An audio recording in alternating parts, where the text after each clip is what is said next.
Echo Protocol halts cross-chain transfers. After major exploit, Echo Protocol paused cross-chain transactions on May 19th after a suspected exploit hit the Bitcoin restaking project, with the Echo token dropping double digits inside a few hours.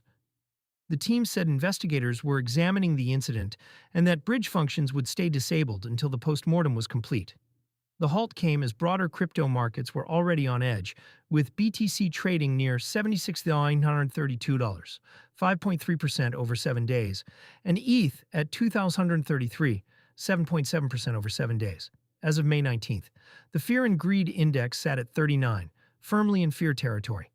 Echo's initial statement. In its initial statement, Echo Protocol said cross-chain functionality had been disabled as a precaution, that no further user deposits or withdrawals would be processed through the bridge, and that an external security firm was being engaged to trace the on-chain flows. The team did not disclose a final loss figure at the time of writing. Echo's price reaction was sharper than the headline crypto move.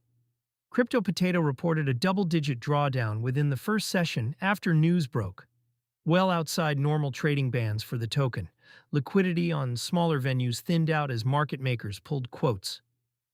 Bridge halt, as the safer call, bridges have been the largest single source of value lost in crypto since 2022, with Nomad, Wormhole, Ronin, and Multichain all sitting in the multi-hundred-million-dollar bucket. The pattern that keeps showing up: an attacker drains one side of a wrapped asset, then keeps minting or unlocking on the other side until someone notices. Halting the bridge is almost always the right immediate move, even before forensics are complete, because it stops compounding losses while validators and signers compare notes. That is what Echo's contributors appear to have done here. Keeping transfers offline costs the protocol fee revenue and user trust in the short run, but it caps the blast radius if signers or contract state are compromised. Echo holders bear the first hit. Token prices in this kind of situation tend to overshoot on the way down for two reasons. Holders who hold the token primarily as a governance claim on protocol cash flows have to mark down expected revenue while the bridge is offline. Holders who use the token as collateral inside DeFi positions are forced to sell or top up as their loan-to-value ratios deteriorate. The combination produces forced flow into a thin order book. Recovery, when it happens, depends almost entirely on transparency. Protocols that publish an attack timeline, a contract address audit, and a credible compensation plan within 72 hours tend to retrace a meaningful share of the drop. Protocols that go quiet or contradict themselves rarely do. Context for the broader Bitcoin restaking sector: Echo sits alongside a small group of projects trying to make idle Bitcoin productive without surrendering custody to a centralized intermediary.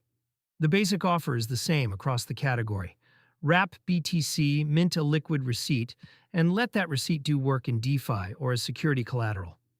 The bridge is the load-bearing piece, since users have to be confident that the receipt token is fully backed and redeemable. When that confidence breaks, the receipt token can trade at a sharp discount to the underlying BTC even if no funds were ultimately lost. Watching the discount close is usually the cleanest read on whether the protocol has actually contained the damage.